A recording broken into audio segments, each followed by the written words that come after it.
Mucha actividad porque ayer estuvieron en Buenos Aires para que la señora que está en casa entienda, pero por ahí nosotros hablamos de temas judiciales, Consejo de la Magistratura y demás, y por ahí Hay que estudiar, explicamos poco. Por eso, Hay que se estudiar. presentaron ayer en Buenos Aires, hay más de 100 impugnaciones contra esta ya promulgación de las reformas en el Consejo de la Magistratura. Pero concretamente, ¿qué es el Consejo de la Magistratura? ¿Qué hace?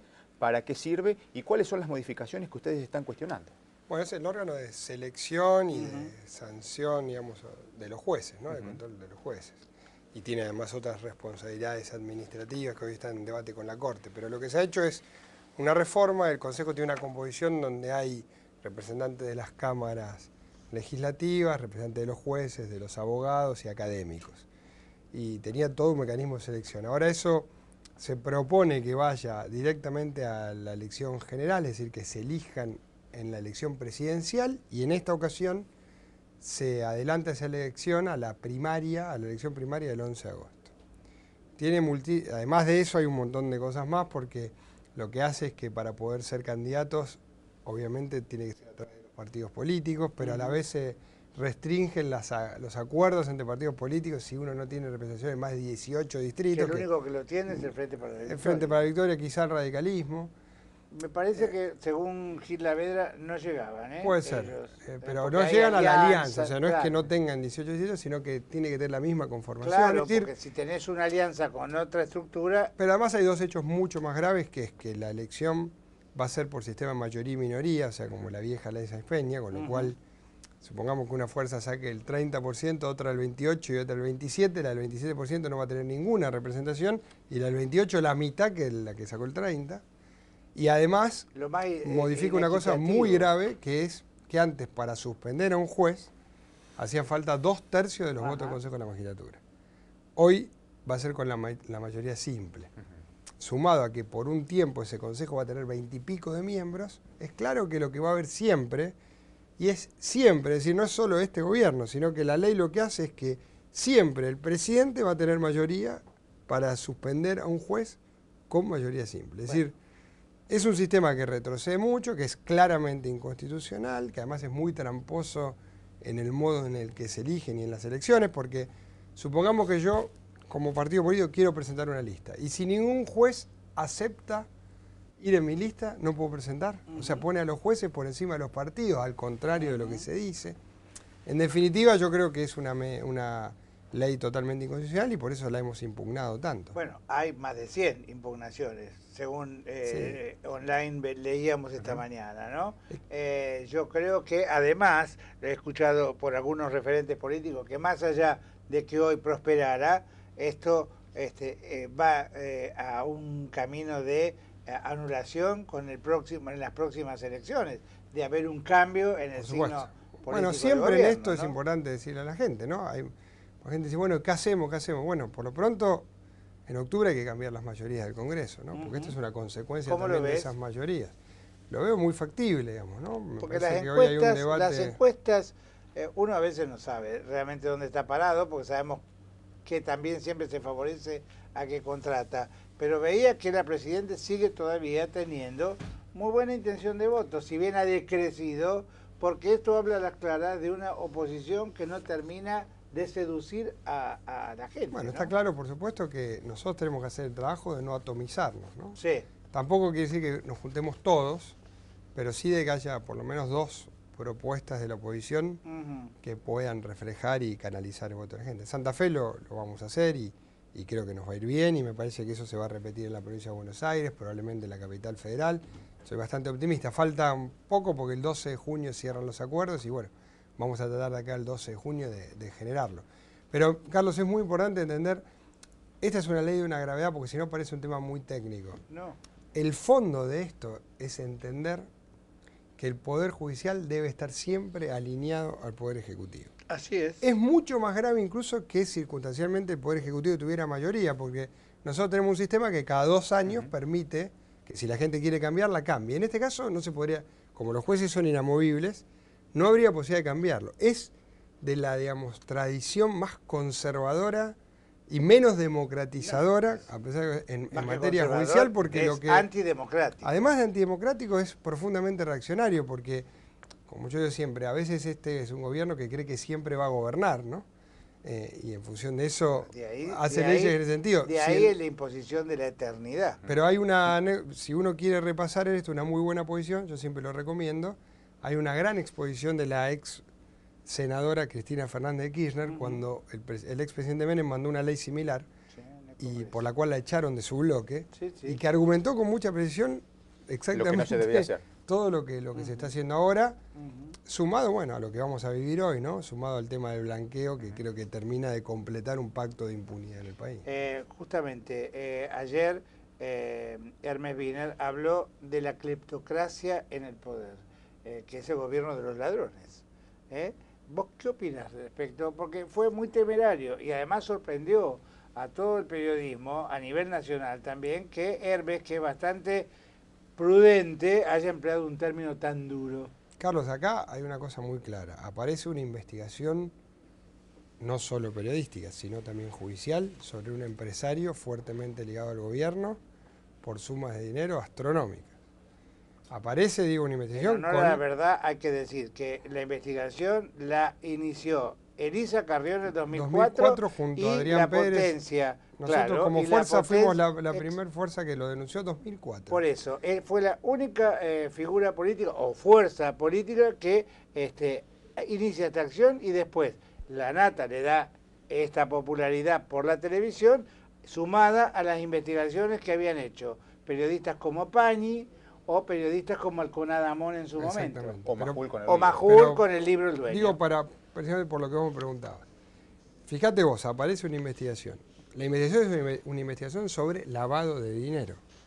Aparece una cueva en Puerto Madero, en un edificio donde vive el vicepresidente. Es decir, todos los elementos, insisto, no los periodísticos, que eso después genera, como vos decís, mayor difusión, sino judiciales. Hay un fiscal investigando. Ayer hubo un allanamiento en Tigre, en un lugar donde se guardaban pruebas y papeles, etc. ¿Cuál es la respuesta?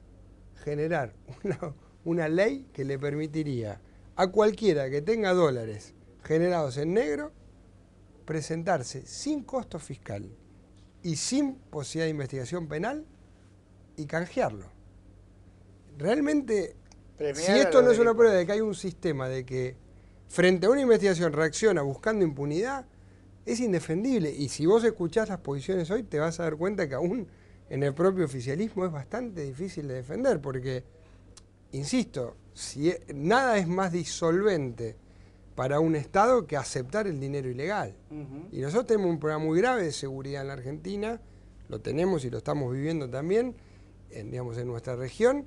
Imagínate que cualquiera de estas personas involucradas en actividades ilícitas, si tienen dólares físicos, los podrían canjear. Es cierto que la ley podría poner un límite, pero también es cierto que es un límite muy laxo. Entonces, es realmente un momento de mucha reflexión en relación a cómo la ausencia total de controles que se fue generando durante todos estos años, la intención de que pase lo mismo con el Poder Judicial, e incluso algunas iniciativas legislativas, ¿a quién tienden a favorecer? Y no cabe duda que favorece a los Yabranes, a los Lázaro Báez. Exactamente. Ahora, fíjate que hay toda una lectura, porque en el discurso que la Presidenta hizo por la década ganada el sábado, aludió a la primera junta, aludió a Rosas, dijo después vino lo que ustedes ya saben, vino nada más que la Constitución. Después de Rosas vino la Constitución, que es lo que ahora aparentemente se avasalla. Después llegó Eva y Perón y después llegó el kirchnerismo, del que ella llegó a decir, bueno, somos los más vilipendiados y cuestionados de la historia.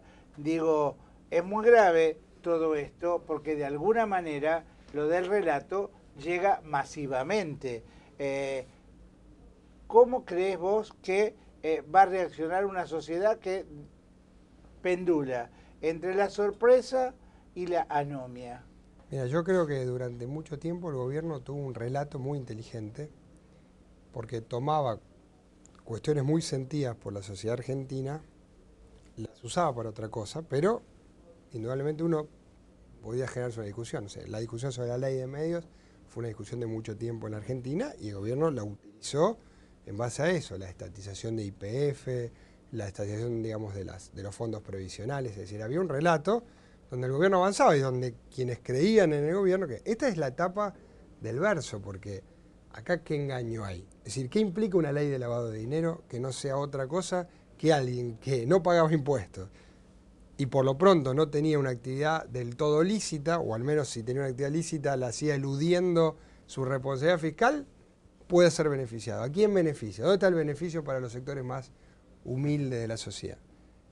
¿Cuál es el beneficio de poner, digamos, de hacer una reforma judicial que no mejora el acceso a la justicia, los tiempos judiciales, la celeridad de los procesos, la oralidad de los procesos, la transparencia? Nada.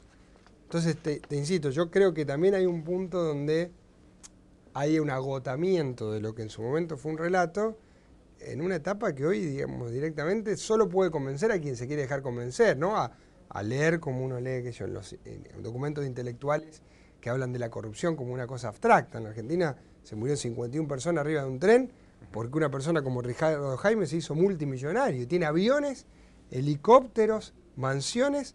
¿De dónde se creen que viene esa plata? ¿De dónde viene la plata de Sirigliaro, que está poniendo empresas en Miami? ¿De dónde viene el dinero de Cristóbal López? Entonces, yo creo que también ese relato, digamos, empieza a caer porque... Claro, pero nadie cuestiona, Pablo, porque por ejemplo yo recién estaba viendo que me parece maravilloso, está en el YouTube, había un chiquito el sábado en la plaza que fue al acto en la plaza con los padres de 4 años, que se llama creo que Agustín, que cuando llegó a la casa le dijo al papá, yo no la pude ver a la Presidente y esta tarde lo va a recibir en la Casa de Gobierno. Me parece maravilloso que eso pase, pero nunca recibió a las víctimas de la tragedia de Once, nunca recibió a las víctimas de tanta cosa que ha pasado en Argentina. Digo, es una actitud realmente tan binaria como lo que se ha generado en el país, ¿no? Pero hay que tratar, Carlos, eso yo siempre lo digo, y es algo que la oposición vamos a tener que aprender, ¿no? Porque si uno entra en el juego, es decir, acá el problema no es la gente que fue a la plaza a acompañar un proyecto del cual se cree parte. Está bien. Acá el problema es poder discutir los temas de fondo.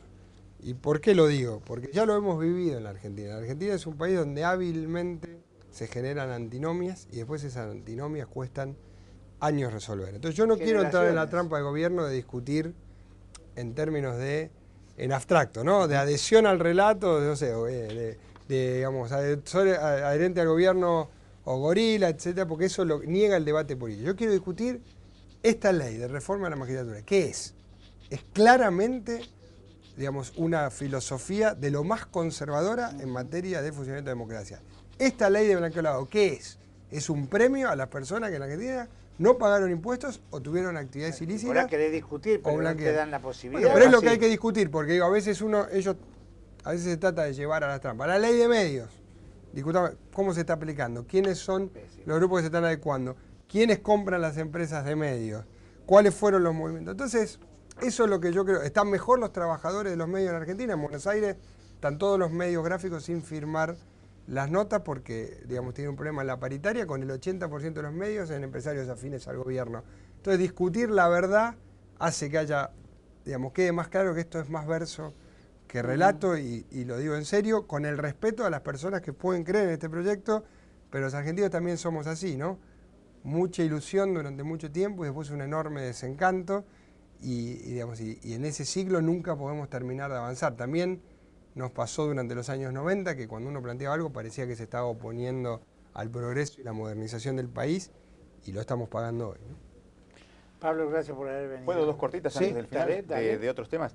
Por estos días se licita el tema de las vías del tren Rosario-Buenos Aires y demás, y ya llegaron coches y máquinas y demás. Te lo pregunto, ¿cómo lo ves? Porque sos uno de los precursores del proyecto Creo que inicial. el corazón es la licitación de esas vías. Espero que eso funcione bien. Obviamente el tramo ese es un tramo que hoy no es que no esté funcionando, pero funciona a velocidades muy malas y por eso tarda 8 o 9 horas. Con esa inversión podría ser competitivo. Lo de los coches es más un anuncio porque se compraron los coches y ahora se lo aplica. No me parece mal, digamos. Tengo mis reparos en relación a cómo uno negocia con China porque es un país que normalmente no cede tecnología y nosotros tenemos un gran potencial de desarrollo de la industria ferroviaria nuestra, por historia, por tradición, por cultura. Entonces tengo algunas dudas en relación al futuro de eso. Pero creo que el corazón es, y ojalá se haga, yo creo sinceramente, creo que nada sería mejor en la Argentina que poder demostrar en un corredor como el de Rosario Buenos Aires que pueda funcionar bien un servicio de pasajeros, ¿no? Pues el inicio, digamos, de algo que estamos esperando. Sin duda, y nos permitiría apalancar mucho porque nosotros en nuestros proyectos de tren regional, así como hablamos de Rosario a Cañada Gómez, si se diera esta inversión, uno puede pensar en la conexión de Rosario con el resto del sur de la provincia, con San Nicolás, con Pergamino, que son lugares donde hoy tenemos un gran problema de transporte. Ustedes recibirán llamados siempre sobre Villa Constitución, los pueblos del corredor de la Ruta 9, eso funciona muy mal y el tren sería una gran alternativa.